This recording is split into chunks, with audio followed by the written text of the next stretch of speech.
ప్రతి చిన్న విషయానికి భయపడుతున్న వాళ్ళు మనలో చాలామంది ఉంటారు. మనుషులు చచ్చిపోయేది భయంతోనే. మరి భయం ఎవరికి ఉండదు? అందరికీ భయం ఉంటుంది కదా. భయం లేనివాడు ఎవడుంటాడు భూమి మీద? అందరికీ భయం ఉంటుంది కదా అని మనం అనుకోవచ్చు. కానీ ప్రియులారా, ఆ భయాన్ని అధిగమించాలంటే మనకి ఖచ్చితంగా బైబిల్ జ్ఞానం కావాలి, విశ్వాసం కావాలి. ఈరోజు మనం జీవిస్తున్న జీవితం మీద మనకు ఒక అవగాహన ఉంటే అనవసరమైనటువంటి భయాలు మనల్ని వెంటాడవు. మనం జీవిస్తున్న జీవితం మీద మనకు ఒక అవగాహన కావాలి. అది ఎలాంటి అవగాహన చెప్తాను, జాగ్రత్తగా వినండి. ఫస్ట్ ఆఫ్ ఆల్ మన పుట్టుక దగ్గరికి వెళ్ళి ఆలోచించండి. నేను పుట్టాలని నేను అనుకుంటే పుట్ల. సార్ నా నా నా నా గొడవ అయిపోయింది. మీ గొడవ మీ దగ్గరికి వద్దాం. మీరు పుట్టాలని అనుకుంటే మీరు పుట్టారా? పోనీ ఇక్కడ ఎవరైనా నేను పుట్టాలనుకునే పుట్టానండి అని ఎవరైనా చెప్పగలరా? అసలు మనం పుట్టేంత వరకు మనకు ఒక పుట్టుకుందన్న విషయమే తెలీదు. అమ్మ నన్ను కనబోతుందన్న సంగతి నాకు తెలియదు. మెయిన్గా మనకు అర్థం కావాల్సింది ఏంటంటే, మనలో ఉన్న భయాలన్నీ పటాపంచలైపోవాలంటే మనం గుర్తుపెట్టుకోవాల్సిన ఒకే ఒక విషయం, నా పుట్టుక వెనక నేను లేను, నా చావు వెనక కూడా నేను ఉండకూడదు, ఈ జీవితం వెనక కూడా నేను ఉండకూడదు. నేను టోటల్గా ఆయన వాడను, ఆయన వశమై ఉన్నవాడను, ఆయన నడిపించుకుంటాడంతే. ప్రతిరోజు ఒక సన్నివేశం నాకు ఎదురవుతుంది, ప్రతిరోజు ఒక కొత్త బ్రతుకు నాకు కనబడుతుంది. నేను ఆ జీవితాన్ని ఆస్వాదించుకుంటూ వెళ్ళిపోతున్నాను. రేపు ఏం జరుగుతుందో ఈరోజు నాకు తెలీదు, రేపటిలోకి వెళ్ళాక అది నాకు అర్థమవుతుంది. అందుకే ప్రభు చెప్పాడు, రేపటిని గూర్చి మీరు చింతించకండి, దాని సంగతులను గురించి అది చింతిస్తుంది. అర్థమవుతుందా? సో మీరు డిప్రెస్ అయిపోవాల్సిన అవసరం లేదు, మీరు భయపడాల్సిన అవసరం లేదు. మీరు భయపడినంత మాత్రాన జరిగేదాన్ని మీరు ఆపగలరా? మీరు ఎక్కువ భయపడడం వల్ల జరిగేదాన్ని ఆపగలరా? ఆపలేరు, ఎవరు ఆపలేరు. జరిగేది ఖచ్చితంగా జరిగి తీరుతుంది, దాన్ని ఎవ్వరూ ఆపలేరు. అది ఎవరి చేతుల్లోనూ లేదు. మనుష్యుని హృదయంలో ఆలోచనలు అనేకములు పుడతాయట కదా. ఎన్ని పుడతాయట? అనేకములు పుడతాయట. ఒకటి రెండు కాదు, ఎన్నో ఆలోచించుకుంటాం. మనం ఇక్కడ కూర్చున్నామా? కూర్చుని మైండ్ ఇక్కడ ఉంటుందా? మనం ఇక్కడే ఉంటాం, మైండ్ మాత్రం ఇక్కడ ఉంటుందా? ఎక్కడికో పోద్ది అది. దానికి అడ్డు అదుప, దానికి వీసా కావాలా, పాస్పోర్ట్ కావాలా? ఏ దేశం అయినా పోద్ది, ఎక్కడికైనా పోద్ది, ఎక్కడికైనా వెళ్ళి వచ్చేస్తుంది. అంత స్పీడ్గా మన మనసు పరుగులు తీస్తూ ఉంటుంది. అందుకే మనిషి హృదయంలో ఆలోచనలు అనేకములుగా పుట్టును, కానీ చివరికి ఏది స్థిరమట? ఆయన ఏదైతే అనుకుంటాడో అదే స్థిరం. ఆయన తీర్మానిస్తాడట. నీ జీవితం ఆయన చేతుల్లో పెట్టేసినప్పుడు చావైనా బ్రతుకైనా నీ ఇష్టం. నేను ఉండాలంటే ఉంటా, తీసుకెళ్ళిపోతే పోతా. జీవితం మీద ఒక అవగాహన ఉండాలి. అనవసర భయాలు అస్సలు మనసులోనికి రానివ్వాల్సిన పరిస్థితి లేదు. మన భయమే మన శత్రువు. మనం ఎక్కువ భయపడ్డాం అనుకోండి, ఆ భయమే మనల్ని కృంగదీసేస్తుంది, ఆ భయమే మనల్ని శక్తిహీనులుగా చేసేస్తుంది, ఆ భయమే మనల్ని నాశనం చేసేస్తుంది. మెదడు ఒక మెమరీ కార్డు లాంటిది. మీరు అందులోకి ఏది ఎక్కిస్తే అదే మీ బ్రతుకులో కనబడుద్ది. భయాన్ని ఎక్కించారనుకోండి, క్షణక్షణం భయపడుతూనే ఉంటారు. ధైర్యాన్ని నింపారనుకోండి, క్షణక్షణం ధైర్యంగా ఉంటారు. ఎక్కువ మంది భయపడేది ఊహించుకున్న భయాలు ఉంటాయి. ఊహించుకున్న భయాలు అంటే, నేను ఎలా అయిపోతానేమో, నేను అలా అయిపోతానేమో, సాయంత్రం ఎలా అయిపోద్దేమో, కొండ విరిగి మీద పడిపోద్దేమో, ఈ స్లాబ్ నా మీద కూలిపోద్దేమో. మన ఆలోచనలన్నీ ఇలాగే ఉంటాయి. ఎక్కువ ఊహించుకుంటారు, భయాలను ఊహించుకుని అందులో కాలం గడుపుతూ ఉంటారు. వర్తమానంలో హ్యాపీనెస్ని వదిలేసుకుంటారు. ఇది సరి అయినది కాదు ప్రియులారా. సాయంత్రం ఏం జరుగుద్దో అని ఇప్పుడు భయపడుతున్నాం అనుకోండి, దాన్ని మూర్ఖత్వం అంటావా అనవా? ఇప్పుడు హ్యాపీగా హెల్దీగా ఉండి సాయంత్రం నాకు ఏదో అయిపోద్దేమో అని భయపడుతున్నాను అనుకోండి, నేను ఆ భయం వల్ల ఈ క్షణంలో ఉన్న సంతోషాన్ని ఏం చేసినట్టు? కోల్పోయినట్టు. అనవసర భయాల్ని మనమే సృష్టించుకుని మనమే బాధపడితే మన చేతులకు మనమే సంకెళ్ళేసి బిగించుకుని కూర్చుని ఏడుస్తున్నట్టు లెక్క. మన చేతులకు మనమే సంకెళ్ళేసుకుని బిగించుకుని మనమే ఏడుస్తున్నట్టు లెక్క. అలాంటి పిచ్చి పనులు మనం చేయకూడదు. కానీ రోజు మనం చేసే ఆ పిచ్చి పనులే, ఆ భయాలతోనే కాలం గడుపుతున్నాం. కానీ ఒక విశ్వాసి జీవితం ఎప్పుడు ఎలా ఉంటుందంటే, వర్తమానంలో బ్రతుకుతూ ఉంటాడు. ఏం సంభవించినా సరే దాన్ని అలాగే చూస్తాడు. ఏం సంభవించినా ఆ క్షణంలో ఏం జరుగుతుందో దాన్ని చూడగలిగే శక్తి సామర్థ్యాలు ఉండాలి మనకి. ఈ క్షణంలో మీరు వాక్యం వింటున్నారు, నేను వాక్యం బోధిస్తున్నాను, దట్స్ ఆల్, అంతవరకే. సాయంత్రం ఏం జరుగుతుందో అది దేవుని చిత్తం, అది మనకు తెలీదు. సాయంత్రం కూడా సాయంత్రం చూసుకుందాం. ప్రస్తుతానికి నేను ఏం చెప్తున్నాను? ఆరోగ్యంగా ఉన్నాను, వాక్యం చెప్తున్నాను. మీరు కూడా ఆరోగ్యంగా ఉన్నారు, వాక్యం వింటున్నారు. రేపు కాసేపు ఆలోచిద్దామా? పడుకుని దుప్పటి కప్పుకుని రేపు అని మొదలు పెడదామా? మనకు అవసరమా? పోనీ రేపు ఏదో జరగబోతుంది, నువ్వు ఆపగలవా? ఆపలేవు. సో ఈ రోజున్న హ్యాపీనెస్ని మనం సృష్టించుకున్న భయం ఏం చేస్తుందంటే చంపేస్తుంది. మిమ్మల్ని మీరే అవమానించుకుంటున్నారు, మిమ్మల్ని మీరే తగ్గించుకుంటున్నారు. అదే మీకు అలవాటు అయిపోద్ది. ఇంకా ప్రతిరోజు కూడా ఒకటే గుర్తుపెట్టుకోండి, మన మైండ్కి మనం ఏది నేర్పిస్తే అదే. ప్రతిరోజు మిమ్మల్ని మీరే తగ్గించుకుంటున్నారు అనుకోండి, కొన్నాళ్ళకే మీరు అలాగే ఉంటారు. మొన్న ఒక అమ్మాయి ఫోన్ చేసింది నాకు, పేరు చెప్పాలండి.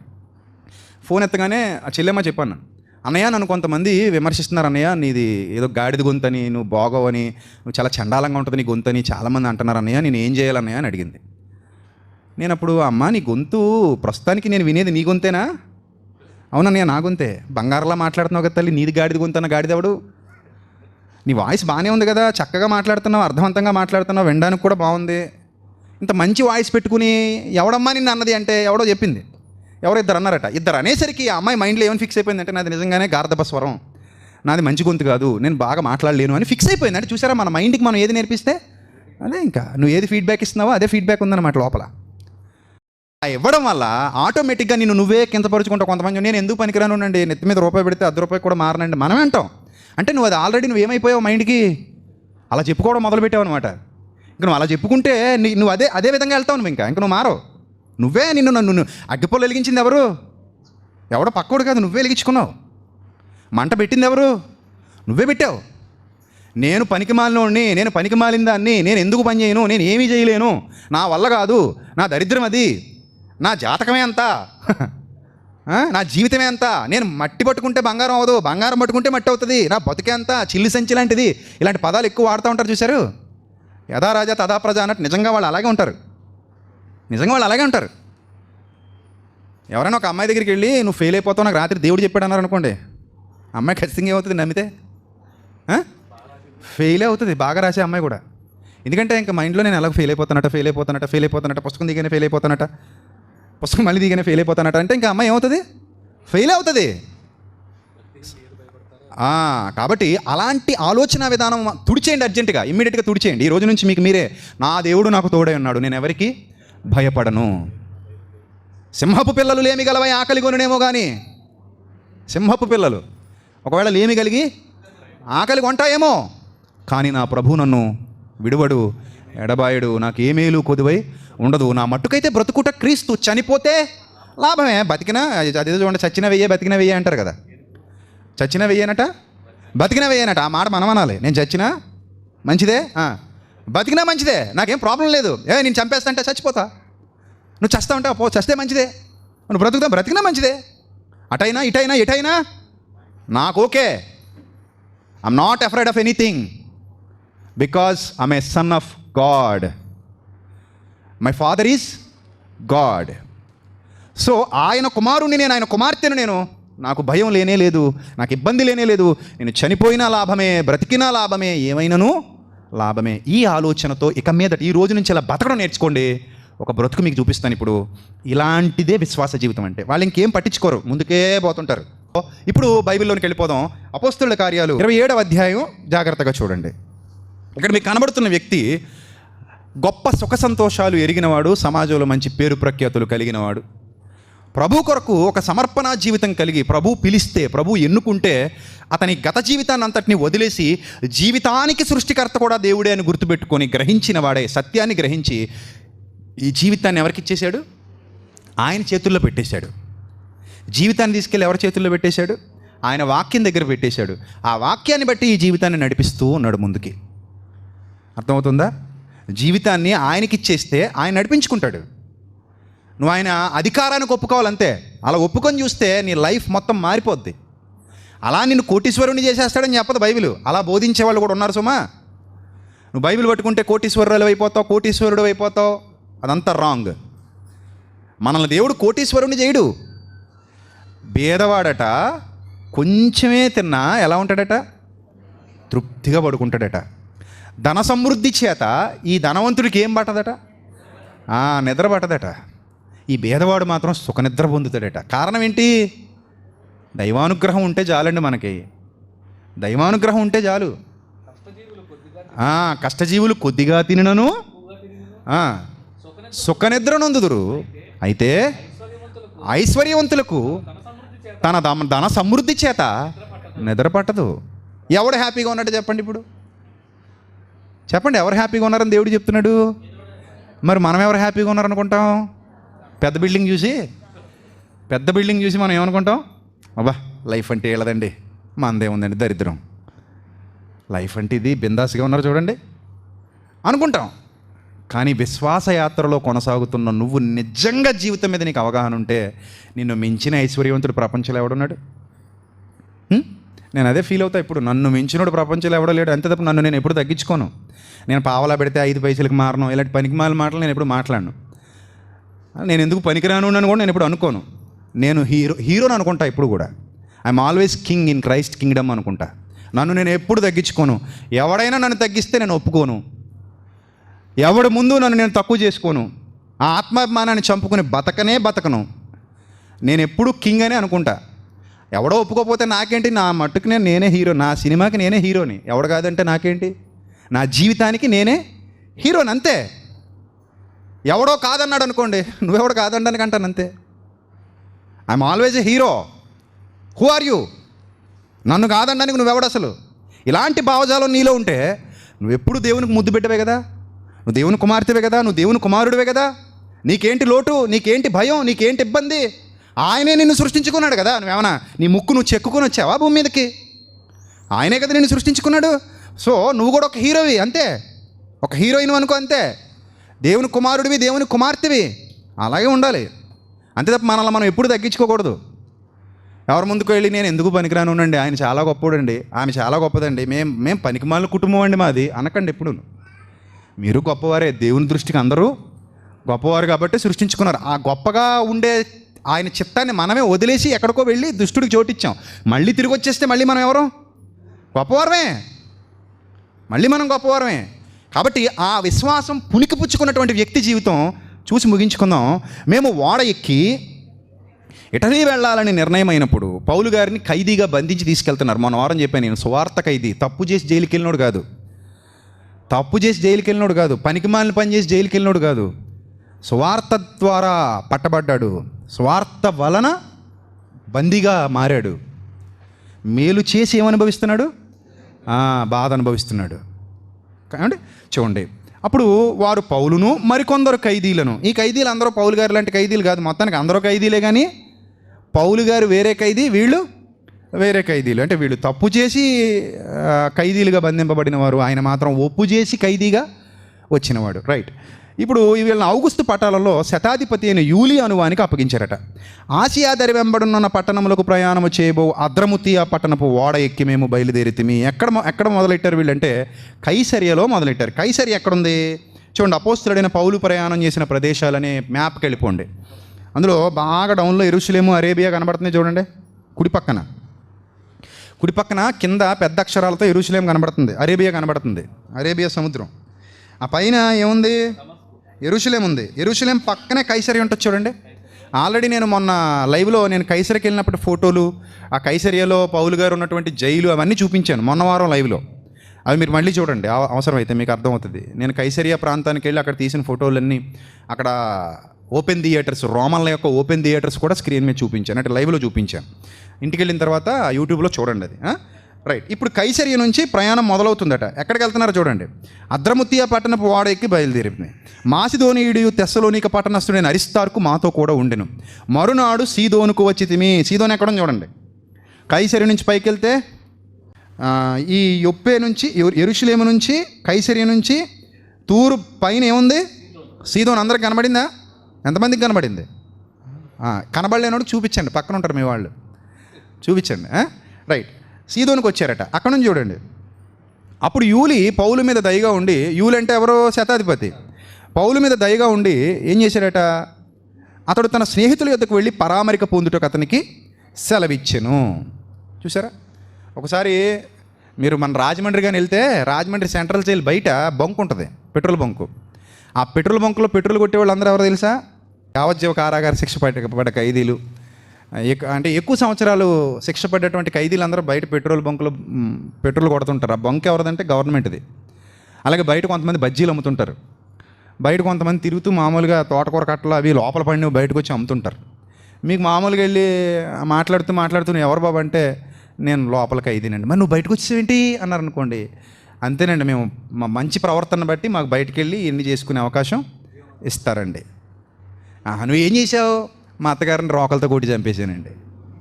నువ్వేం చేసావు? ఒకటి పీక నరికేశానండి. మీకు కొంచెం భయం వేస్తుంది అప్పుడు. అమ్మో వీడి దగ్గర తోటకూర కొనుక్కుంటున్నానా, అమ్మో వీళ్ళ దగ్గర మిరపకాయ గజ్జి కొనుక్కున్నానా, అమ్మో వీళ్ళు మాకు పెట్రోల్ కొడుతున్నారా అనుకుంటావు. నువ్వేం చేసావయ్యా అంటే, నేను ఒకళ్ళ మీద యాసిడ్ పోసి చంపేశానండి. అందుకని యావజ్జీవ కారాగార శిక్ష చేశారా? అవునండి. మాకు పెట్రోల్ పోతారా బాబు నువ్వు ఇప్పుడు? అవునండి. కానీ వాళ్ళు నిజానికి చాలా మంచిగా ఉంటారండి, మారిపోతారు, కన్నీళ్ళు పెట్టుకుంటారు. నేను చాలామందితో మాట్లాడతాను, పని కట్టుకుని అక్కడే కొట్టిస్తాం మేము డీజిల్ బండికి. అక్కడికి వెళ్ళినప్పుడల్లా ప్రతి ఖైదీతో మాట్లాడుతుంటాను. మాట్లాడినప్పుడు వాళ్ళ బాధలు చెప్పుకుంటారు. ఏమయ్యా మరి నీకు ఆగస్టు 15కు ఇప్పుడు వదిలేస్తుంటారు కదా, ఏమి లేదా అంటే ఈ సంవత్సరం ఏమైనా అవుతుందేమో చూడాలండి, పిల్లల మీద బెంగపడిపోయానండి అంటుంటారు. పాపం వాళ్ళు మనుషులే కదా, ఏదో ఆవేశంలో చేసేస్తారు తప్పులు, తర్వాత ఏడుస్తారు, పశ్చాత్తాపడతారు వాళ్ళు కూడా. అలా ఇప్పుడు పౌలు గారి ఖైదీ అయినప్పటికీ లోకం దృష్టిలో ఈ యూలి శతాధిపతి అతని మంచితనాన్ని బట్టి, అతని మీద ఉన్న ప్రేమను బట్టి స్నేహితుల దగ్గరికి వెళ్ళడానికి ఏమి ఇచ్చారట? పర్మిషన్ ఇచ్చాడు, అతనికి సెలవిచ్చాను. అక్కడ నుంచి అది అయిపోయిన తర్వాత బయలుదేరిపోయారు.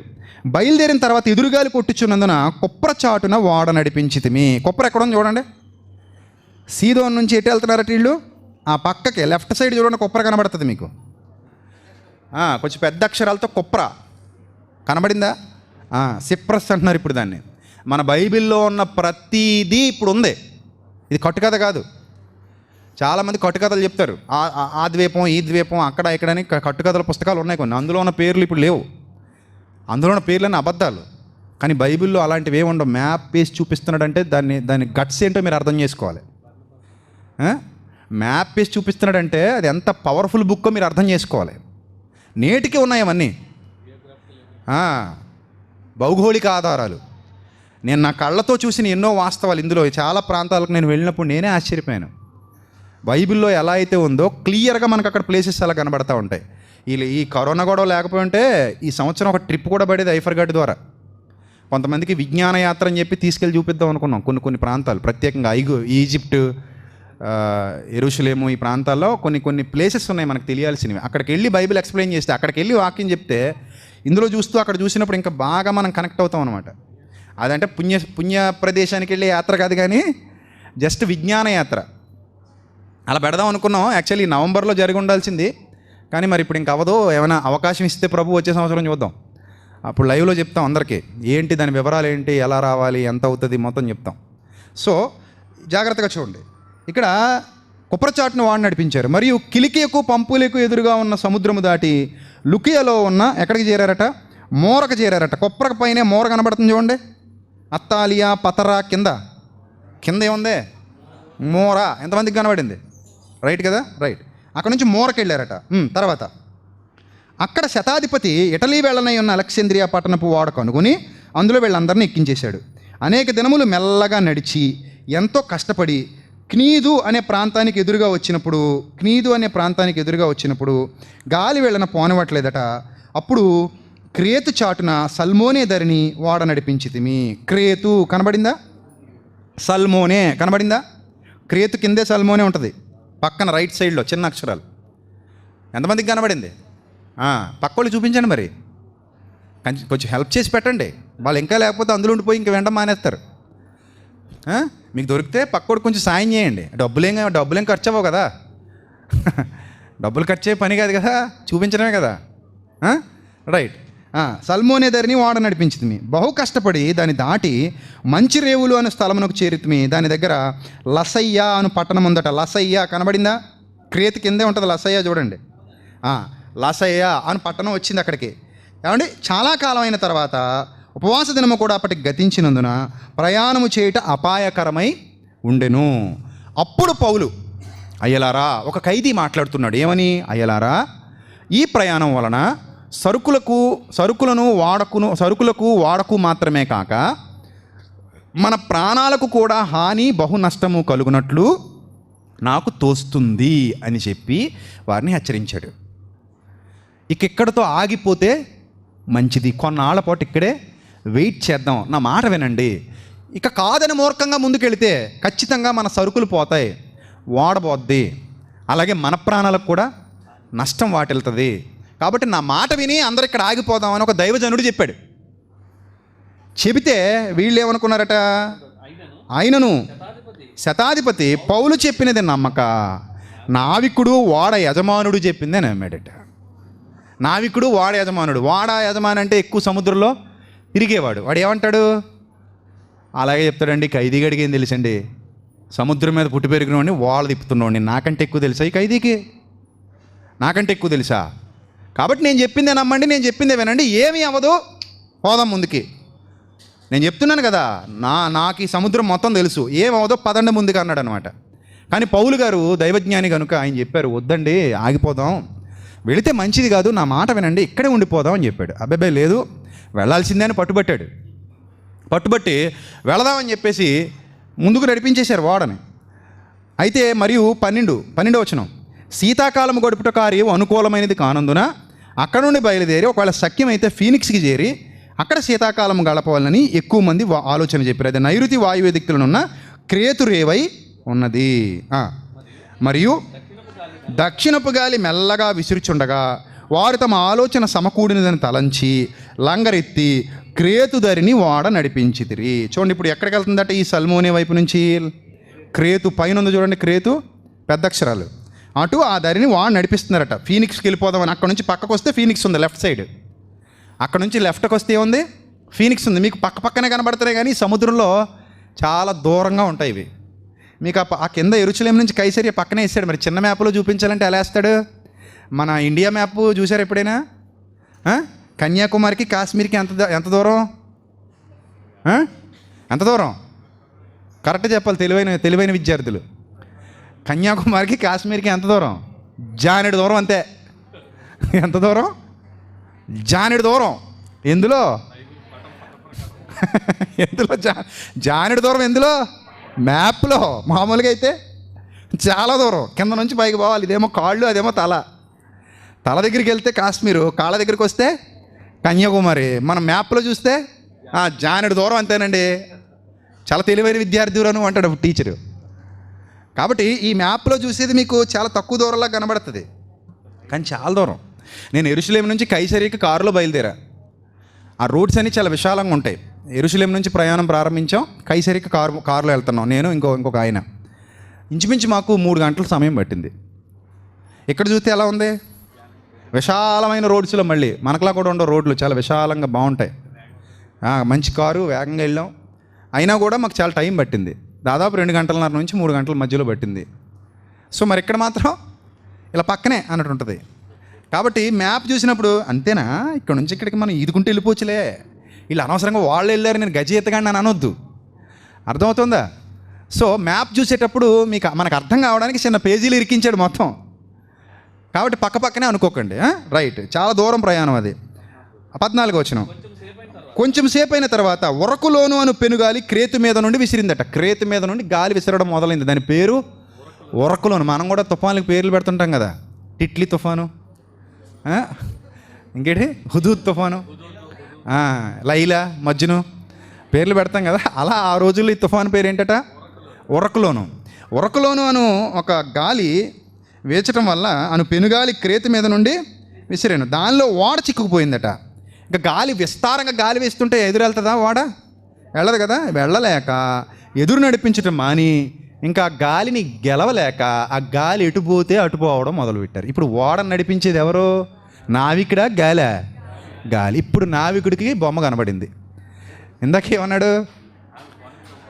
నా మాట వినండి, నేను చెప్పిందే శాసనం, నేను చెప్పిందే వేదం. ఓడ తయారు చేసిందే నేను, కానీ సముద్రం చేసింది నువ్వు కాదు. సిటీ కన్నా ఓడ నువ్వు చేయొచ్చు, కానీ సముద్రం నీది కాదు. గాలి మీ నాన్నగారిది, మీ ముత్తాత గారిది కాదు. అది దానికి ఇష్టమైనట్టు విసురుతుంది. ఇప్పుడు పౌలు గారు చెప్పిన మాట వినుంటే సేఫ్గా ఉండేవారు.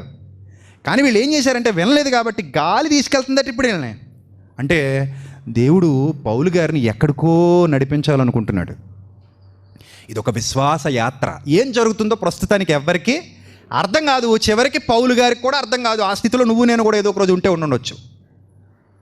అదే నిజమే చెప్తున్నా మీకు. దేవుడు జరిగే పరిస్థితుల్లోనే నీకు మొత్తం ఇన్ఫర్మేషన్ ఇవ్వడు. ప్రభువా రేపు ఏం జరగబోతుంది ప్రభువా, ఇప్పుడు ఇలా ఉన్నాను కదా ప్రభు, బతికిస్తావా ప్రభు, చంపేస్తావా, తీసుకెళ్తావా ప్రభు, ఉంచుతావా ప్రభు, ఈ శోధనలో ఎంతకాలం ఉండాలి ప్రభువా అంటే విశ్వాసంగా ఉండమంటావా, వదిలేసిపోమంటావా? అలా ఉండకూడదు. జరగనివ్వండి, ఏం జరుగుతుందో నువ్వు అలాగే స్టేబుల్గా ఉండు, స్థిరంగా ఉండు. నువ్వు అలా చూడు, అలా జరుగుతున్నదని చూడు, అంతే. జరుగుతున్నదని చూడు. ప్రాణాల మీదకి వచ్చేసిందే బాబు, ఇంక నువ్వు కాసేపట్లో ఏదో చచ్చిపోతావని డాక్టర్ అన్నాడు అనుకోండి, పట్టించుకోకండి. నీకేం తెలుసు అయ్యా అనండి, అంతే. మొన్న ఏం జరిగింది అనుకుంటున్నారు? నన్ను లోపలికి పిలిచారు. బాబు నువ్వేమవుతావు అమ్మా ఈయనకన్నాడు. నేను వాళ్ళ అల్లుండండి మా మామయ్య గారు అన్నా. ఆహా, ఇంకెవరైనా ఉన్నారా ఈయనకి, ఎవరైనా వచ్చారంటే, ఎవరో ఎందుకు రావాలయ్యా, నేను ఉన్నాను కదా, నేను సైన్ చేస్తాను, నువ్వు ఆపరేషన్ తీసుకెళ్ళిపో, నువ్వు ఏం చేస్తావు చెయ్యి.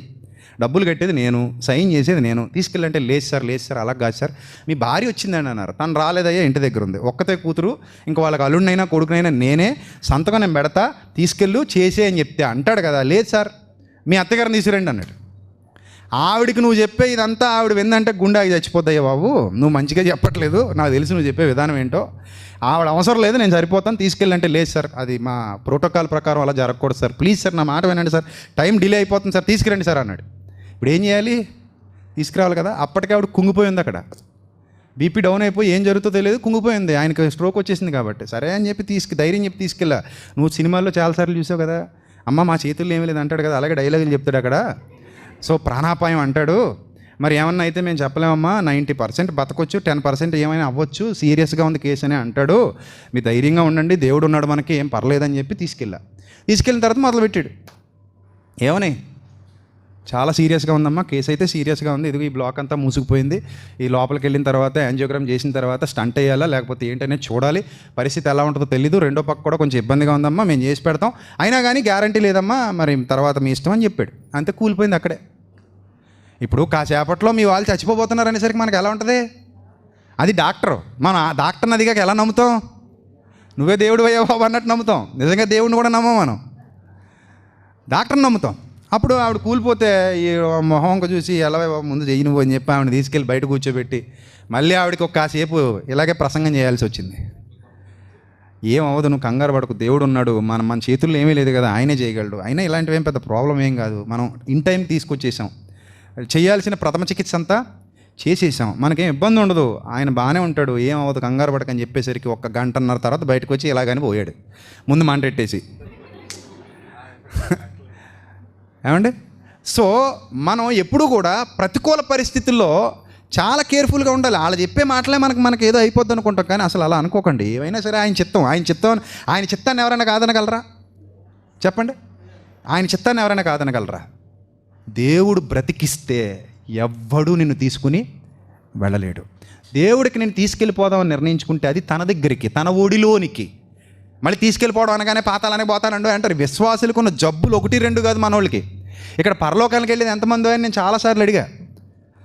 అప్పుడు కొంతమంది చేతులు లేకుండా నేను వెళ్తానేటండి అంటే, బాప్తిసం తీసుకున్నావు అంటాను నేను. ఇప్పుడు నేను వెళ్తానేంటండి అన్నప్పుడు నువ్వు బాప్తిసం తీసుకున్నట్టు చర్చ్ కిందకి వచ్చినట్టు ఇక్కడ ఎందుకు కూర్చున్నట్టు? చూసారా ఎంత దారుణమైన స్థితిలో ఉన్నారంటే, కొంతమంది బోధకులు అలా చేశారు వాళ్ళని. మీరు వెళ్ళరు. అసలు బాప్తిస్మం తీసుకుంటేనే మనం ఎక్కడికి వచ్చాం? మరణములో నుండి ఎక్కడికి వచ్చాం? ఇంకేంటి నీకేంటి, ఇంకంతకంటే ఏంటి అంటే, అలా కాదండి, అప్పుడప్పుడు చిన్న పొరపాట్లు జరిగాయండి బాబు.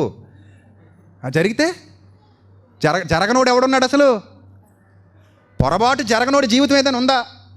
కనీసం ఒక చిన్న అబద్ధమో చిన్న తప్పు మాటో ఏదో ఒకటి మన బ్రతుకులో దొర్లుండొచ్చు, సహజం. అప్పుడు ఏం చేయాలి? ప్రభువా నన్ను క్షమించని అది వదిలేసి ఇంక మళ్ళీ ఎప్పుడు అలాంటివి జరగకుండా చూసుకుంటూ జాగ్రత్తగా ముందుకి పోవడం. ఆయన అత్యంత కృపగలిగిన వాడు. చిన్న విషయాలకో నువ్వు అనుకున్నట్టు ప్రతిదానికి నిన్ను నాశనానికి పంపించేసే క్యారెక్టర్ కాదైంది.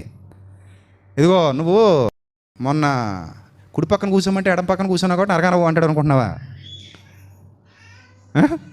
ఆయన ఆ టైపు కాదు. అత్యంత కరుణా సంపన్నుడు, కృపా సంపన్నుడు, దయార్ద్ర హృదయుడు.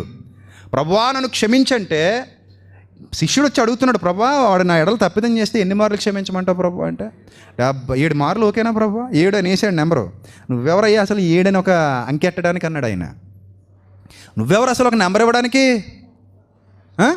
నువ్వే 70 ఏళ్ళు వారు మట్టుకంటే ఆయన ఎంతవరకు వెళ్తాడంటారు? ఎంతవరకైనా వెళ్తాడు. ఈ క్షణంలో నువ్వు అలా ఆయన పాదాల మీద పడిపో, అన్నీ మర్చిపోతాడట ఆయన. 3 పిల్లలు చూసారా, కొట్టు చచ్చిపోతారా? బ్యాగ్ సర్దుకుని వెళ్ళిపోద్దా? 2 రోజులు ఆగి వెళ్తాడా? మా ఆయన వచ్చాడు కాఫీ ఇచ్చే అంటది. అంటే మర్చిపోయారు నేను. మరి మొన్నేమో నువ్వు చావు, నువ్వు చస్తేనే నాకు దరిద్రం వదులుతుంది అన్నావు. అన్నావా? అనలేదా? అన్నావు. ఆనూరే నువ్వు చస్తే కానీ నాకు దరిద్రం వదులుతుంది. మా అమ్మగారి ఇంటి దగ్గర ఉన్నంతకాలం బాగానే ఉన్నాను, దరిద్రుడా. నీ దగ్గరికి వచ్చాకనే కదా నా జీవితం ఎలా అయిపోయింది. రాక్షసుడు అని చిన్నప్పుడు మా తాత కథల్లో చెప్పేవాడు, కానీ ఇదిగో ఇలాగ ఉంటాడని తాళి కట్టాకనే తెలిసింది. సో ఇవన్నీ ఏమైపోయాయి? 1-2-3 రోజుల తర్వాత మొత్తం స్మాష్. మేము పెళ్ళైన తర్వాత అసలు ఒక్క చిన్న గొడవ కూడా పెట్టుకోలేదు అన్న వాళ్ళు చేయొద్దండి. అది ఒక్క చెల్లెమ్మ ఎత్తింది అంతే. నేను కూడా ఎత్తానండి. ఎక్కడో ఉంటాయి ఆదర్శ కుటుంబాలు మరి మాకులాగా. చిన్న విషయంలో కూడా గొడవ పెట్టుకోలేదన్న వాళ్ళు ఎవరు ఉన్నారా? ఎవరు లేరు కదా, ఉంటాయి కదా. అయినా మామూలే కదండి, మామూలే. సో మనుషులే ఎలా ఉంటే దేవుడు ఇంకెలా ఉంటాడు చెప్పండి? క్షమిస్తాడా, క్షమించడా? మరి మీరు నిత్య జీవానికి వెళ్తారా, నరకానికి పోతారా? ఆయన పాదాల చెంత ఉంటే మీరెందుకు నరకానికి వెళ్తారండి? నాకు అర్థం కాదు. ఎందుకు అనవసరమైన భయాలు? ఎప్పుడైనా సరే ఎవడైనా మిమ్మల్ని నువ్వు నిత్య జీవానికి వారసుడివా వెళ్తావా వెళ్ళవా అంటే ఎస్, ప్రభు కృప వల్ల నేను ఖచ్చితంగా ఎక్కడికి వెళ్తాను? పరదేశికే పోతాను. ఎందుకంటే నేను విశ్వాసిని, పిశాచిని కాదు. నా విశ్వాసాన్ని నువ్వెవరు పరీక్షించడానికి? ఆయన చూసుకుంటాడు. నన్ను పిలిచిన దేవుడు గొప్పవాడు, నన్ను పిలిచిన దేవుడు కృప కలిగినవాడు, నన్ను పిలిచిన దేవుడు నమ్మదగినవాడు.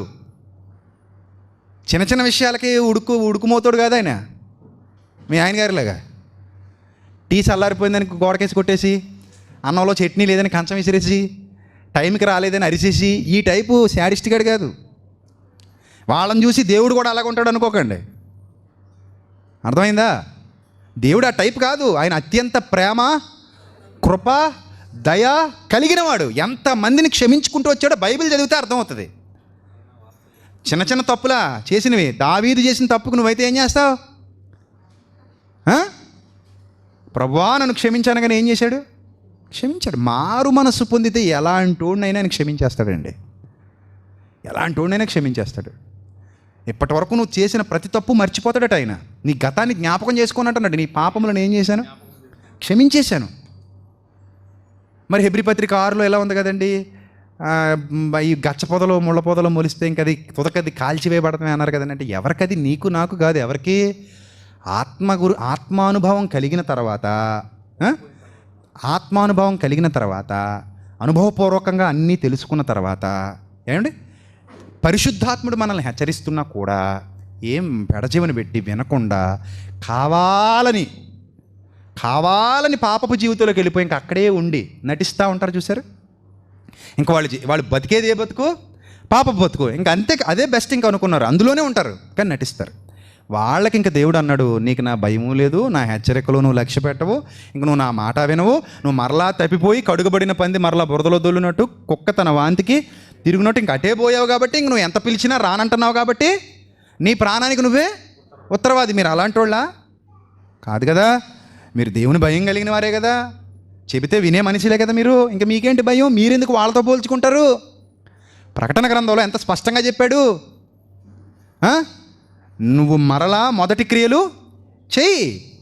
నేనేం తోసేయలేదు, నేనేం విడిచిపెట్టేలేదు, నేను నీకు తోడుగానే ఉన్నాను. అందుకే నీకు మళ్ళీ ఈ మాటలు వినిపిస్తున్నాను. ఇదే ఎరువు వేయడం, నీరు వేయడం అంటే. 3 ఏండ్ల నుండి వెతుకుతున్నాను ఆయన అంటే, ప్రభా ఈ సంవత్సరం కూడా ఎరువేద్దాం, ఆ ఎరువే మీకు పడుతుంది. సో ఇంత విన్న తర్వాత మీరు అనవసరంగా భయాలు పెట్టుకోకండి. దేవుడు నన్ను నరకానికి తోసేస్తాడు, దేవుడు నన్ను చంపేస్తాడు, దేవుడు నన్ను ఏదో చేసేస్తాడని ఆయన అనవసరంగా ఒక ఉగ్రవాదిలా చూడకండి. ఆయన టైపు కాదు ఆయన. చిన్నప్పుడు నేను చాలా తప్పులు చేశాను, 1, 2 కాదు, రోజుకో తప్పు, రోజుకు 1, 5, 6 తప్పులు అయ్యేవి. మా నాన్నగారు కొడుతూ వచ్చేవారు, అమ్మ కొట్టేది, నాన్న కొట్టేవాడు, ఇష్టం వచ్చినట్టు బాలాట. ఇంకా అయినా నాకు మార్పు రాలా, నా ఇష్టం. ఇంకా వాళ్ళు కొట్టే కొలది నాకు ఇష్టం వచ్చినట్టు చేసేవాడిని తప్పులు చిన్నతనంలో. అయినా కూడా నా మీద వాళ్ళకి ప్రేమ పోలేదే, నన్ను ఇంట్లోంచి గెంటేలేదే, నన్ను కనికరిస్తూనే ఉన్నారు. పోనీలేరా నాయన, నువ్వు మార్పు చెందరా బాబు, అల్లరి మానేరా బాబు, స్కూల్లో ఇలా గొడవలు పెట్టుకోకరా, వాళ్ళని కొట్టిరాకరా బాబు, నా మాట వినరా, ఇలా చెప్పుకుంటూ వచ్చేవారు తప్ప నన్ను ఎప్పుడు ఇంట్లో నుంచి గెంటేయలేదు. మా అమ్మా నాన్నలకే శరీర సంబంధంగా నా మీద ఎంత ప్రేమ ఉంటే పరలోకపు తండ్రికి నా మీద ఇంకెంత ప్రేమ ఉంటుందండి. ఇంకా వాళ్ళ సహనానికైనా ఒక హద్దు ఉంటుంది, ఆయన సహనానికి హద్దులే లేవండి. దీర్ఘశాంతం కలిగి నా కోసం ఎదురు చూస్తాడు. అది నా మీద నా తండ్రికి ఉన్న ప్రేమ. అలాగని ఆ ప్రేమను నేను క్యాష్ చేసుకుని తప్పులకి వాడుకోకూడదు. మార్పు చెందడానికి నేను దాన్ని ఏం చేసుకోవాలి? ఉపయోగించుకోవాలి. అర్థమవుతుందా? సో ఇంకెప్పుడు కూడా ఎక్కడికి వెళ్తావంటే ఏమంటావు? పోతానండో ఈ నరకానికి అంటావా? బాప్తిజం పొందిన వాళ్ళే కదా అందరూ ఇక్కడ. మీరందరూ నిత్య జీవానికి వారసులే. ఆయన ఎందుకు విశ్వాసం నుంచి అలా బతికి చచ్చిపోండి అంతే. మిమ్మల్ని ఎవరినైనా తోసివేసేవాడైతే మీకు ఈ పిలిపే రాదు. అసలు తోసివేసేవాడైతే మిమ్మల్ని తీసుకొచ్చి ఇక్కడ కూర్చోబెట్టడు, మీకు ఈ పిలుపు రాదు, మీకు ఈ బాప్తిస్మం ఉండదు, ఈ నిత్య జీవితానికి కొరకు ఈ సంఘంలో సభ్యత్వం ఉండదు. ఇవన్నీ మీకు ఉన్నాయంటే దేవుని కృపలో మీరు ఉన్నారని అర్థం. కాబట్టి నీతిగా ఆయన యందు విశ్వాసం నుంచి ముందుకు కొనసాగండి. ఆయన మిమ్మల్ని త్రోసివేసేవాడు కాదు, ఆయన మిమ్మల్ని ఎన్నడూ విడువడు, ఎడబాయుడు, అపార ప్రేమ సంపన్నుడు. రైట్, ఇప్పుడు చూద్దాం. అప్పుడట ఉరకలోనను పెనుగాలి క్రేతు మీద నుండి విసిరితే దానిలో వాడు చిక్కుకొని గాలికి ఎదురు నడవలేకపోయినందున ఎదురు నడిపించుట ఏమైంది?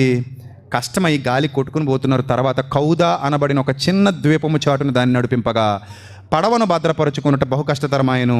దానిని పైకెత్తి కట్టిన తర్వాత తాళ్ళు మొదలైనవి తీసుకుని వాడ చుట్టూ బిగించి కట్టిరి. క్లౌద కనబడుతుంది చూడండి, మధ్యధరా సముద్రానికి పైన ఉంది, ఫీనిక్స్ కింద ఉంది చూడండి. మధ్యధరా సముద్రం అన్న పేరుకి పైన ఉంది క్లౌద. అక్కడ నుంచి దాని పైకెత్తి బిగించి కట్టిరి. మరియు సూర్తీసని ఇసుక తిప్ప మీద పడుదుమేమని భయపడి వాడ చేపలు దింపేసి ఇంకా అలా కొట్టుకుపోయారట. మిక్కిలి పెద్ద గాలి కొట్టుచున్నందున మరునాడు సరుకులు పారవేసాగిరి. ఎందుకంటే బరువు ఎక్కువైపోతుంది సరుకులు ఉంటే. అనవసరంగా చెప్పిన మాట ఇది, ఈ మాట ముందే చెప్పాడు. ఏమని? సరుకులు నష్టపోతాం, వాడు నష్టపోతాం, నా మాట వినండి అన్నాడా లేదా? అన్నాడా? ఇప్పుడు పారేయడం మొదలుపెట్టారట. 3వ దినమున తమ చేతులారా వాడ సామాగ్రి కూడా ఏం చేశారట? పడేశారట. కొన్ని దినములు సూర్యుడైనను నక్షత్రములైనను కనబడక పెద్ద గాలి మా మీద కొట్టినందున ప్రాణములతో తప్పించుకుందు మన ఆశ బొత్తిగా పోయింది. ఆశలన్నీ పోయాయి. ఇప్పుడు పౌలు గారికి ఏమైనా ఇన్ఫర్మేషన్ వచ్చిందా ఆ టైంలో? రాలేదండి. ఇప్పుడు ఏ పొజిషన్లో ఉన్నాడు పౌలు గారు? వాళ్ళ మాట వదిలేయండి. పౌలు గారు ఏ పొజిషన్లో ఉన్నాడు? ఏం జరుగుతుందో ఆయనకి తెలియదు, కానీ ఏదో జరుగుతుందిలే. నారు పోసినోడు ఏం పోయాడా అంటాం కదా మనం, అంటామన్నా? నారు పోసినోడు నీరు పోయాడా? నన్ను ఏర్పరచుకుని స్థితిలో నిలబెట్టుకున్నాడు కాపాడుకోడా? నన్ను నడిపించడా? నన్ను వదిలేస్తాడా? పుట్టించుకున్నాడు వదిలేస్తాడా? వదలడా ఆయన. సో పౌలు గారికి అయితే ప్రస్తుతానికి ఎలాంటి ఇన్ఫర్మేషన్ ఇంకా రాలేదు. అందరితో పాటు ఆయన ఒకడు. ఏదో జరుగుతుంది, జరగనివ్వండి అంతే. అందరూ టెన్షన్ పడుతున్నారు. అప్పుడు చూడండి, వారికట భోజనం లేదట. ఇక బహుకాలము భోజనం లేక ఉన్నందున పౌలు వారి మధ్యన నిలిచాడు ఆ రోజు. అయ్యలారా, మీరు నా మాట విని క్రేతు నుండి బయలుదేరకుండా ఉండాల్సింది. క్రేత ఎక్కడో చూశారు కదా, అక్కడే ఉండిపోయి ఉంటే బాగుండేది. అప్పుడు ఈ హాని లేకపోను, ఈ నష్టము కలగకపోను కదా. ఇప్పుడైనను ధైర్యము తెచ్చుకొనుడని మిమ్మును వేడుకొనుచున్న నా మాట అండర్లైన్ చేసుకోండి. ఇప్పుడైనను ఏం తెచ్చుకోమంటాడట అంటే ఏం అయిపోలేదు. నువ్వు మంచం మీద ఉండి డాక్టర్ వచ్చి నువ్వు పోతావు అన్నా కూడా నువ్వు ఎలా ఉండు? ధైర్యంగా ఉండు. నువ్వెవడు చెప్పడానికి? నువ్వెప్పుడు పోతావు నీకు తెలీదు. నా ప్రభువు నన్ను పుట్టించుకున్నాడు. నేను పోవాలంటే ఎవరి పర్మిషన్ ఉండాలి? నా ప్రభు పర్మిషన్. ఒకవేళ పోతే మాత్రం నష్టం ఏమైనా ఉందా నాకు? నేను క్రీస్తులో ఉన్నా, నేను బాప్తిస్మం పొందా. అందుకే ఎవరైనా చూడండి నాకు ఫోన్ చేసి అన్నయ్య పలానా ఆయన చనిపోయాడంటే బాప్తిస్మం తీసుకున్న వ్యక్తేనా అని అడుగుతాను నేను వెంటనే. బాప్తిస్మం తీసుకున్న వ్యక్తేనా అంటే కాదు అన్నాడు అనుకోండి, కొంత బాధ వేస్తుంది. అవును అన్నాడు అనుకోండి, క్రీస్తునందు ఉన్నాడు అన్నాడు అనుకోండి, హ్యాపీ అంటాను. అంతే. మొన్న యోహాన్ గారి గురించి చెప్పినప్పుడు కూడా నేను ఏం చెప్పాను మీకు? ఆయన చనిపోవడం వల్ల ఆయనకి నష్టమా లాభమా? లాభమే. బాధపడాల్సిన పనేమీ లేదు. ఆయన చనిపోవడం ద్వారా ఆయనకి లాభమే, నష్టమేమీ లేదు. ఇప్పుడు ఆయన పరదేశంలో విశ్రాంతి పొందుతూ ఉంటాడు. వెళితే అప్పటికైనా మనమే ఆయన దగ్గరికి వెళ్తాం, అంతే. అర్థమైందా? కాబట్టి భయమేమీ లేదు, చనిపోతే లాభమే. ఈ మాటలు మీకు బాగా అర్థం కావాలి, అప్పుడే మీరు ధైర్యంగా ఉండగలుగుతారు. అప్పుడు చూడండి, ఇప్పుడైనాను ఏం తెచ్చుకోండి? ధైర్యం తెచ్చుకోండి అని మిమ్మల్ని వేడుకుంటున్నాను. ధైర్యం తెచ్చుకోండి. ఎక్కడ నుంచి తెచ్చుకోవాలండి? తణుకు మెయిన్ సెంటర్లో దొరుకుతుందా? ఎక్కడికి వెళ్ళాలండి ధైర్యం తెచ్చుకోవడానికి? విజయవాడలో దొరుకుతుందండి, మెయిన్ మార్కెట్లో. ఎక్కడ దొరుకుతుంది ధైర్యం? ఎక్కడుంది చెప్పండి? ధైర్యం ఎక్కడుందండి? దేవుడు ధైర్యాన్ని ఆకాశంలో దాచాడు అనుకోండి, వెళ్ళి తెచ్చుకోలేము. సముద్ర దిగంతాల్లో దాచాడు అనుకోండి, అక్కడ కూడా వెళ్ళి మనం తెచ్చుకోలేము. ఏమండి? పోనీ అడవుల్లో దాచాడు అనుకోండి, మృగాలన్నింటినీ దాటుకుని వెళ్ళి తెచ్చుకోలేము. పాము పుట్టలో దాచాడు అనుకోండి, అక్కడికి వెళ్ళి కూడా తెచ్చుకోలేము. కానీ దేవుడు ఎక్కడ పెట్టాడు దాన్ని? అది. కానీ నువ్వేం చేస్తావు? ఎప్పుడు దాన్ని ముట్టుకోవు. నీలో ఉంటుంది ధైర్యం. ఎక్కడ ధైర్యం? మనలో లేదా? మనలోనే ఉంది ధైర్యం, మనలోనే ఉంది. భయం కూడా మనలోనే, మనమే సృష్టించుకోవాలి.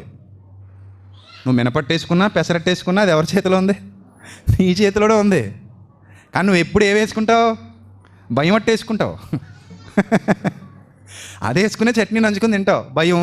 భయం అనే అట్టేసుకుని చట్నీ, దిగులనే చట్నీ నంచుకుని, భ్రాంతి అనే నీళ్లు తాగుతూ, భ్రమ అనే కంచంలో పెట్టుకుని వాటిని చక్కగా రోజు గడుపుతూ ఉంటావు. కానీ దేవుడు ధైర్యాన్ని ఎక్కడ పెట్టాడు? మనలో పెట్టాడు. తెచ్చుకో బయటికి దాన్ని. ధైర్యంగా నిలబడు. ధైర్యమైనా నీ మైండే సృష్టించాలి, భయమైనా నీ మైండే సృష్టించాలి. నువ్వు భయపడే కొద్దీ భయమే, నువ్వు ధైర్యంగా ఉండే కొద్దీ ధైర్యమే. అందుకే నీతో నువ్వు మాట్లాడుకోవాలి, నీతో నువ్వు చెప్పుకోవాలి. నాకేంటి, నేను ఎప్పుడూ హీరోనే, నేను ఎప్పుడు కింగ్నే, నేను దేన్నైనా ఎదుర్కోగలను. జీవితంలో ఎన్నో చూసి వచ్చాను, ఇదో లెక్క నాకు. ఎన్నో చూసి వచ్చాను, ఎన్నోసార్లు భయపడ్డాను. అయ్యిందా? అలాగా అవ్వదు. నేను ఎన్నోసార్లు ఎన్ని విషయాలకు భయపడలేదు, ఎన్ని విషయాలకు చింతించలేదు, ఎన్ని విషయాలకు కృంగిపోలేదు. పోనప్పుడు ఏమైనా జరిగిందా? మళ్ళీ ఇక్కడ దాకా వచ్చా, మళ్ళీ భయపడితే మళ్ళీ ఎక్కడికో వెళ్తా. కానీ నేను ఆ రోజుని పాడు చేసుకున్నాను భయంతో. పేపర్ తీసి పేపర్ వస్తుంది, పేపర్ పోగా పేపర్ వస్తుంది, కానీ ప్రతి పేపర్కి మసిపూసేస్తాను. అర్థమైందా? రెండో పేపర్ రావడం మాందో, కానీ ఫస్ట్ పేపర్కే మనం ఏం పోస్తాం? మసిపోస్తాం. మంచిగా రాసుకో, మసిపూయకు.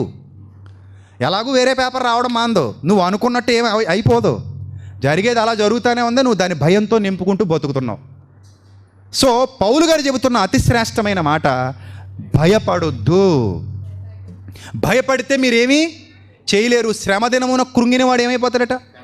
చేతగానుడు అయిపోతాడు. ఆ కృంగుబాటు వల్ల చేతగానుడు అయిపోయాడు. కృంగిపోకూడదు, అస్సలు కృంగిపోకూడదు. ఒకవేళ ఎవరైనా అలాంటి పరిస్థితులు ఉన్నా సరే ధైర్యం చెప్పాలి. మనం ధైర్యం చెప్పాలి. ఏం కాదు, నేను ఉన్నాను కదా, నువ్వేం కంగారు పడకు, మనకు దేవుడు ఉన్నాడు, నేను ఉన్నాను, నువ్వు అలా ఉండు అనాలంతే. పాజిటివ్గా మాట్లాడాలి. అయ్యి బాబు నీకు ఇలా అయిపోయిందా, ఎంతసేపు ఉన్నవేటి, ఇందాకే చచ్చిపోవాలి కదా అన్నావు అనుకో, ఆడ ఆ క్షణంలోనే ఏమైపోతాడు? చచ్చిపోతాడు. అవును, అంతే కదా. డాక్టర్ దగ్గరికి వెళ్ళామండి, అయ్యి బాబోయ్ ఇంత రోగం వచ్చేసిందా, ఇక్కడ దాకా బాగానే వచ్చాయి బాబు, నువ్వు అక్కడే చచ్చిపోవాలి అన్నాడు అనుకో, ఇంకా లోపలికి వెళ్ళే వరకు ఉంటాడు ఆవిడు, ఇంకా పిరికి గుండె అక్కడే చచ్చిపోతాడు. నేను చాలాసార్లు చెప్పాను, పాము గరిచినప్పుడు విషంతో చావరు చాలామంది, భయంతో చేస్తారు. తర్వాత చూస్తే ఈ పాము ఏంటంటే బుడతపాము అంటారు. ఈ పాము ఏంటంటే విషం లేని పాము అంటారు. మరి విషం లేని పావుకి ఎలా తెచ్చాడు? లోపల భయాన్ని సృష్టించాడు. అందుకే ఇమేజినరీ ఫీర్ అనేది నిజమైన భయం కంటే కూడా చాలా ప్రమాదకరమైంది. అభద్రతాభావం అంటారు దాన్ని తెలుగులో. నిజమైన భయం కంటే కూడా ప్రమాదకరమైంది ఏ భయం? సృష్టించుకున్న భయం. ఈ సృష్టించుకున్న భయాల వల్ల మన జీవితాన్ని మనమే నాశనం చేసుకుంటాం. కాబట్టి వీళ్ళ ధైర్యం తెచ్చుకోండి అన్నాడు. ముగించుకుందాం. వాడకే కానీ మీలో ఎవని ప్రాణమునకు హాని కలుగదు. చూసారా, అది పాజిటివ్ థింకింగ్ అంటే. ఎందుకు ఇంత పాజిటివ్గా ఉన్నాడంటే, నేను ఎవని వాడనో. బాబా ఏం మాట అండి అది. మీరు ఎవరి వారు చెప్పండి, మీరు ఎవరి వారు? మనం చెప్తామండి ఎప్పుడైనా, నేను ఎవరి వాడినో తెలుసా? ఎమ్మెల్యే గారి తాలూకా అంట. ఎవరి తాలూకా? ఎమ్మెల్యే గారి తాలూకా. నువ్వు ఎంపీ గారి తాలూకా ఏమనుకుంటున్నావు? పలానా మా ఊళ్ళో పెద్ద కాపు గారు ఉన్నారు కదా, ఆయన తాలూకా. మా ఊరు మూతిబారు ఉన్నాడు కదా, రైతు, చాలా ఎకరాలు ఉన్నాయి ఆయనకి, ఆయన తాలూకా. అసలు మనిషి ఎప్పుడు కూడా మరో మనిషిని చూపించి గొప్పలు చెప్పుకుంటాడు. ఏమంటాడు? నేను ఎవని వాడనో అన్నాడు. ఆ మాటకే చాలా అసలు రోమాలు నెక్కబడుస్తాయండి. ఏం చెప్పాడండి అనిపిస్తుంది. ఆ మాట చదివినప్పుడల్లా నాకు ఒక రకమైన సంతోషం అనిపిస్తుంది, ఒక రకమైన షివరింగ్ వస్తుంది. ఏం మాట్లాడు, నేను ఎవని వాడనో అంటాడు. ఎవని వాడవయ్యా నువ్వు? ఎవని వాడవు? ఎవని దానవు నీవు? ఎవని కుమార్తెవు నీవు? ఎవని కుమారుడవు నీవు? నేను ఎవని వాడనో, ఎవరిని సేవించుచున్నానో ఆ దేవుని దూత గడిచిన రాత్రి నా యొద్ద నిలిచింది. ఈ చీకట్లో, ఈ సముద్రంలో, ఈ భయానక పరిస్థితిలో, ఎటు పోతున్నామో తెలియని స్థితిలో చీకట్లో వాడగొట్టుకుపోతుందండి. ఏ కొండను గుద్దుకుంటుందో, కింద ఏ రాతి తిప్పల మీద పడతారో, ఏమైపోద్దో, ఎలా ఏమీ తెలియదు. ఆ మహాసముద్రంలో అలల తాకిడికి ఏమైపోతుందో తెలియదు. కానీ అప్పుడు అంటాడు, ఆ దూత నా యొద్ద నిలిచి, పౌలా భయపడకు, నీవు కైసరి ఎదుట నిలవలసి ఉన్నది, అది నీ ఫ్యూచర్. నీవు కైసరి ఎదుట నిలుస్తావు. ఇదిగో నీతో కూడా ఓడలో ప్రయాణమైపోతున్న వారందరినీ దేవుడు నీకు అనుగ్రహించి ఉన్నాడని నాతో చెప్పాడు. వీళ్ళందరూ నువ్వు బాప్తిసం ఇచ్చేస్తావు వీళ్ళకి. వీళ్ళందరూ విశ్వాసాలు అయిపోతారు. ఏంటి ప్రభా, సైనికులు కూడానా ప్రభా? ఈ శతాధిపతి కూడానా ప్రభా? ఈ ఖైదీలందరూ ప్రభా? అవును నాయనా. అందుకా ప్రభా ఇంత పెద్ద కథ నడిచింది. ఎక్కడో ఆగిపోవాలి, ఎక్కడో ఉండిపోవాలన్నది ఉరకలోని అందుకు వచ్చిందనమాట. అంటే ఉరకలోను కూడా ఎందుకు వచ్చింది? మంచికే వచ్చింది, ఆయనే పంపాడు దాన్ని కూడా. ఇప్పుడు ఆ ఉరకలోని లేకపోతే ఇది ఎక్కడ ఉండిపోద్ది? వాడ క్రేత్ దగ్గర ఆగిపోద్ది. అమ్మ అక్కడ ఉండకూడదు, ఫీనిక్స్కి వెళ్ళిపోతారు వాళ్ళు శీతాకాలం గడపడానికి. అక్కడ ఉండకూడదు. కొట్టు అనేసరికి ఒక్క దెబ్బ కొట్టింది. ఇప్పుడు అది వస్తుంది. అంటే మన జీవితంలో ఏం జరిగినా ప్రభు మనల్ని విడిచిపెట్టడు. అది మీకు అర్థం కావాలి ప్రసంగం విన్న తర్వాత. నేను ఎవరిని వాడనో అనాలి మీరు కూడా. నేను ఎవరిని సేవించుచున్నానో ఆయన నన్ను వదిలేయడాయన. మనుషులు వదిలేస్తారండి, మనుషులు వదిలేస్తారు. అందరూ కాదు, కొందరైతే వదలరు. ఆయన యందు విశ్వాసం ఉంచిన వాళ్ళైతే ఇంక వదలరు. మనం ఒకటి అంటారు అంతే, ప్రభు బిడ్డలం కాబట్టి. ఏమండి ఆ పదం చూడండి ఎంత బాగుందో. రేపటి నుంచి మీకు ఇది ఊత పదం కావాలి. నేను ఎవరిని వాడనో అనండి మీరు కూడా. నేను ఎవరిని సేవించుచున్నానో ఆ దేవుని దూత అంటాడు. కాబట్టి అయ్యలారా, మళ్ళీ 25 వచనం, మళ్ళీ తెచ్చుకోండి. ఎక్కడి నుంచి? సముద్రంలో దూకి తెచ్చుకోవాలా? తెచ్చుకోండి. ఎక్కడి నుంచి? మీలోనే ఉంది, తెచ్చుకోండి. నీలో ధైర్యం ఉంది. నువ్వు పిరికిదానివి కాదు, నువ్వు పిరికోడువి కాదు, నువ్వు ధైర్యవంతుడివి. కానీ నువ్వు ఆ ధైర్యాన్ని భయంతో ఏం చేసావు? కప్పేస్తున్నావు. భయాన్ని పైకి తీసుకొస్తున్నావు, పిరికితనాన్ని తీసుకొస్తున్నావు పైకి. సో ఆ పిరికితనం ఉండకూడదు, ధైర్యం తెచ్చుకో. నీకు ఏది భయమో దాని ఎదురుగా వెళ్ళి నిలబడు. నిన్ను ఏది భయపెడుతుందో దాని ఎదురుగా వెళ్ళి నిలబడు. చిన్నప్పుడు ఒక సంఘటన, నాకు చిన్నప్పుడు దెయ్యాలంటే భయం, నిజం చెప్తున్నా. ప్రైవేట్ నుంచి 5వ తరగతులు అనుకుంటాను, ప్రైవేట్కి వెళ్ళి రావడానికి కూడా, ట్యూషన్ నుంచి రావడానికి కూడా మా సందు దగ్గర నుంచి లోపలికి వెళ్ళాలంటే ఒక పాడుపడిపోయిన ఇల్లు ఉండేది. ఆ లోపల ఒక జామ చెట్టు ఉండేది. అంత పాడుపడిపోయిన ఇల్లు, ఎవరు ఉండేవారు కదా అందులో. అది దాటి మా ఇంటికి వెళ్ళాలంటే భయం. ఎందుకంటే చిన్నప్పటి నుంచి దెయ్యాలు ఉన్నాయి, భూతాలు ఉన్నాయని మా పెద్దనాన్న మా చిన్నాన్న సోది కథలన్నీ చెప్పేవారు. నేను గడ్డిమీడ దగ్గరికి వెళ్తారా 2 దెయ్యాలు మాట్లాడుకుంటున్నాయి అనేవాడు అతను. ఒకటేమో వచ్చి వీపు మీద కొట్టింది అనేవాడు. ఇవన్నీ నమ్మి ఆ దరిద్రాన్ని అంతా మైండ్లో నింపుకుని నిజంగానే ఉందేమో, దెయ్యం ఉంటుందేమో అని నమ్మేవాడు. పోను అలాగని మా అమ్మ ఏ చర్చికి అయితే తీసుకెళ్తుందో ఆ పాస్టర్ ఏమైనా గొప్పవాడు అంటే అతను చెప్పేవి దిక్కుమని దెయ్యం కథలే. ఆ దెయ్యం పట్టేసిందట, ఈయన వెళ్ళాడట, నూనె చల్లాడట, దెయ్యం ఊగిపోయి పెంకు కింద పడేసి పోయిందట, సూచన చూపించిందట. చెత్త కథలన్నీ చెప్పేసరికి నిజమేనేమో, దెయ్యాలు ఉన్నాయేమో, మనల్ని పట్టేస్తాయేమో. దెయ్యం ఎప్పుడు మనల్ని పట్టి పీకలు నొక్కదు. దానికి వచ్చే రూపాయి లాభం లేదు నీ పీక నొక్కితే. మీ ఆయనకు కొంచెం గోల తప్పుద్దేమో, కానీ నీ పీక నొక్కితే దానికి వచ్చే రూపాయి లాభం లేదు. నీ చేత పాపం చేయిస్తేనే దానికి లాభం. దాంతోపాటు నిన్ను కూడా తీసిపోవాలి, ఎక్కడికి? నరకాగ్నికి తీసుకెళ్ళిపోవాలి. అప్పుడు నీ చేత ఏం చేయించాలి? పాపం చేయించాలి తప్ప నిన్ను బట్టి పసుపు నీళ్ళు ఇవ్వండి, పేడ తట్టలో తీసుకెళ్ళి కూర్చోబెట్టండి, నాకు కోడిని కొయ్యండి, కుక్కను కొయ్యండి అంటే దానికి ఎట్లా లాభం చెప్పండి? ఒకవేళ కోడిని తినాలంటే నిన్ను పడితే ఏమవుతుంది? ఒక కోడిని తింటావు నువ్వు చచ్చి. అదే కోళ్ళు పారం ఉన్నవాడిని పడితే ఇంకా మంచిది కదా, కావాల్సిన కోళ్ళు తినొచ్చు. అలా ఆలోచించాం మనం. ఇప్పుడు దీనికి అంత కోళ్ళు ఇష్టమైతే నన్ను ఎందుకు పట్టిందబ్బా అని మనం ఆలోచించాం. దీన్ని ఎందుకు పట్టిందబ్బా అని ఆలోచించాం. ఆ కోడి పారం ఉన్నవాడిని పట్టింది అనుకోండి, ఎన్ని కోళ్ళు తింటుంది? అంతేనా? ఇప్పుడు దాన్ని ఆశలు తీర్చుకోవాలంటే నీకులాగా రోజుకి 500 తెచ్చుకునే వాళ్ళు పట్టాలా? కానీ మనం ఎప్పుడు చూడండి, డబ్బులు ఉన్న వాళ్ళు దెయ్యాలు పట్టబట్ట. ఎవరిని? ఈ రోజుకి 200, 300 తెచ్చుకునే వాళ్ళే దెయ్యాలు పడుతుంటాయి. 4 రూపాయలు ఉన్న వాళ్ళు పట్టం. మరి ఏందో అది. మన పెద్ద వాళ్ళని పట్టేసింది అనుకోండి, అది సీఎంఎల్ని పిఎంఎల్ని సూపర్ కదా. ఇంకా సినిమా వాళ్ళని పట్టేసింది అనుకోండి, ఏ కోరికలు కావాలంటే ఆ కోరికలు తీర్చుకోవచ్చు కదా. జస్ట్ లాజికల్ థింకింగ్ అంటారు దీన్ని. మనం అలాంటివి ఆలోచించాం. సో అలాంటి భయంతో ఉన్నప్పుడు నేను 7th క్లాస్కి వెళ్ళిన తర్వాత ఇప్పుడు నాకు రోజు ఇదే గోవాలంటే చిరాకు వచ్చేస్తుంది. ఇప్పుడు ఇది పోవాలంటే ఏం చేయాలంటే ఇంకా అక్కడ నుంచి నేను డిసైడ్ అయిపోయాను, మా వీధిలో ఎవరు చచ్చిపోయినా సరే వెళ్ళి నిలబడాలని. ఒక అమ్మాయి ఊరు తీసేసుకుంటే వెళ్ళి అక్కడే నిలబడ్డా. ఇంక ఈ భయం పోవాలి, నేనైనా ఏదోటి అయిపోవాలంతే. సో అంతే, ఉరి తీసేసుకుంటే 4 బయటకు వచ్చేసింది. అలా ఊరిలో ఉందమ్మాయి, నేను వెళ్ళి అక్కడే నిలబడ్డా. తీసేంతవరకు అక్కడే నిలబడ్డా. భయం పోయింది. మళ్ళీ ఇంకొక ఆయన చచ్చిపోయాడు, మళ్ళీ వెళ్ళి అక్కడే నిలబడ్డా. కూడా శ్మశానానికి వెళ్ళేవాడిని, కాసేపు అక్కడ ఉండేవాడిని. ఆ శ్మశానంలో ఏముంటుంది? గుడ్డు ఏదో ఉంటుందని చెప్పారు. ఏముంటుంది? కాలుస్తారు, బూడిద ఉంటుంది, ఏముండదు, కప్పెడితే మట్టి ఉంటుంది అంతే. సో వెళ్ళడం రావడం. మా ఊళ్ళో దయ్యాల మేడని ఉండేది, ఎవరు వెళ్ళేవారు కాదు. మొన్న మధ్య కూల్చేశారు. కుర్రోళ్ళందరూ అక్కడికి వెళ్ళిన తర్వాత లోపలికి వెళ్ళకూడదు, ఏదో అయిపోతుంది. ఎప్పుడో పూర్వం పెద్ద ఆయన ఒక జమీందారు గారి బిల్డింగ్, అది పాడుపడిపోయిన బిల్డింగ్. సో లోపలికి వెళ్తే ఏదో అయిపోద్ది అనుకున్నప్పుడు, నేను 8th క్లాస్లో ఉన్నప్పుడు నేను మా ఫ్రెండ్స్ని తీసుకుని వెళ్తే వాళ్ళు ఒక గది, ఒక హాల్ దాకా వచ్చారు. ఇంక లోపలికి రాలేదు. లోపలికి వెళ్ళి మొత్తం తిరిగి వచ్చా. పావులు విప్పేసిన పొరలు ఉంటాయి కదా, అవి చిన్న చిన్న గుడ్లు తప్ప ఈ లోపల ఏమీ లేవు. ఆ గోడలోంచి మొలిసిన మర్రి చెట్లు తప్ప, మర్రి మొక్కలు, రావి మొక్కలు తప్ప. సో ఆ రోజుతో ఇక నాకు దయ్యాల భయం అనేది చచ్చింది. ఎంత చీకటైనా సరే హ్యాపీగా వెళ్ళడం, కూర్చోవడం. అవసరమైతే రాత్రిపూట పొలాల్లోకి వెళ్ళి అక్కడికి వెళ్ళి కూర్చొని రావడం. నా భయంతో నేను పోరాడి గెలిచా చిన్నప్పుడే. సో ఇంకా అక్కడ నుంచి మొత్తం మారిపోయింది. ఒక మొండితనం, ఏదో తెలియని మొండితనం, దేనికైనా సరే వెళ్ళి ఎదురు నిలబడవచ్చు, ఏం కాదనుకునేటువంటి మొండితనం. కాబట్టి మన భయాలు అలాని ఇంకా ఉండే కొలది ఏదో ఒకటి రావచ్చు మళ్ళీ కొత్తది, దాన్ని కూడా ఎదురెళ్ళి పోరాడడమే. ప్రతి దానికి భయపడద్దు. ఏం తెచ్చుకోండి? ధైర్యం తెచ్చుకోండి. నీకు ఏది భయమో దాని ముందుకెళ్ళి నిలబడు. ఏది నిన్ను భయపెడుతుందో దాన్ని ఎదుర్కో, సవాల్ చేసి నిలబడు. అలా నీ తాసుపం భయపెడుతుందండి, వెళ్ళి నోట్లో వెళ్ళి ఎడతాను అనుకో, అంత అవసరం లేదు. దానికి నువ్వంటే ఇంకా భయం.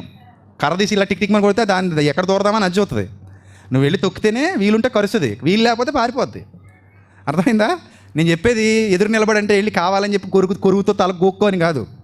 నేను చెప్పే కాన్సెప్ట్ వేరు, నీకు అది అర్థం అవ్వాలి. జ్ఞానవంతులకి అర్థం అవుద్ది, మీరు జ్ఞానవంతులనే అనుకుంటున్నా కదా. రైట్, చదవండి కిందకి ముగించుకుందాం. కాబట్టి అయ్యలారా ధైర్యం తెచ్చుకునుడి, నాతో దూత చెప్పిన ప్రకారము జరుగునని నేను దేవుణ్ణి నమ్ముతున్నాను. దేవుణ్ణి నమ్మితే మన భయాలన్నీ ఏమవుతాయి? పోతాయండి. నేను దేవుణ్ణి నమ్ముతున్నాను, అయినను మనము కొట్టుకొని పోయేదైనా ఒక ద్వీపము మీద పడవలసి ఉండెను. ఆయన చెప్పినట్టే జరిగింది. వాళ్ళు ఒక ద్వీపానికి వెళ్తారు, అక్కడ ఒక గొప్ప కార్యం ప్రభు కొరకు జరిగిస్తాడు. ఈ వాక్యం అంతా విన్న తర్వాత మీలో ఒక స్ఫూర్తి, ఒక ధైర్యం, దేవుడు ఉన్నాడు మనకి. నేను ఎవని వాడనో ఆయన సాక్షిగా, నేను ఎవని దాననో ఆయన తోడుగా, నేను ఎవరిని సేవించుచున్నానో ఆయన కృపలో నేనున్నాను, నేను భయపడను అనే ధైర్యంతో మీరు ముందడుగేయండి. మీ జీవితాలు చావైనా క్రీస్తు కొరకే, బ్రతుకైనా క్రీస్తు కొరకే. చచ్చిపోతే లాభం, నష్టం కాదు. చచ్చిపోతే లాభం. కాబట్టి చావుకైనా ఎదురెళదాం, బ్రతికితే ఆయన కృతజ్ఞతాస్తుతులు చెల్లిస్తూ బ్రతుకుదాం. అట్టి ధన్యత దేవుడు మనందరి కుటుంబాలకు దయచేయనుగాక. తలలు వంచండి, ప్రార్థన చేసుకుందాం. సర్వకృపానిధి కనికరం కలిగినటువంటి మా కన్న తండ్రి, ఇంతవరకు విలువైన మీ మాటలు మీ పిల్లలకు వివరించడానికి సహాయం చేసినందుకు స్తోత్రం తండ్రి. మీ పిల్లలను బలపరచండి, మీ కృపలో భద్రపరచండి. ఏ ఒక్కరూ ప్రభువా భయంతో వణికిపోకుండా కాపాడమని, ధైర్యాన్ని అందరిలో నింపమని, ఆ స్ఫూర్తిని ప్రతి బిడ్డలో రగిలింప చేయమని, పౌలు గారి యొక్క విశ్వాస జీవితాన్ని బట్టి ఎన్నో విషయాలు మేము నేర్చుకున్నాం తండ్రి. సంఘాన్ని ఇంకొను బలపరచమని, కుటుంబాన్ని దీవించమని, ఇక్కడ నడిపిస్తున్న నాయకుల్ని విశ్వాసులందరినీ బలపరచమని క్రీస్తు నామంలో ఈ ప్రార్థన మనల్ని అడిగి వేడుకొనిచున్నాం మా కన్న తండ్రి. ఆమేన్. అందరికీ వందనాలు. May God bless you all.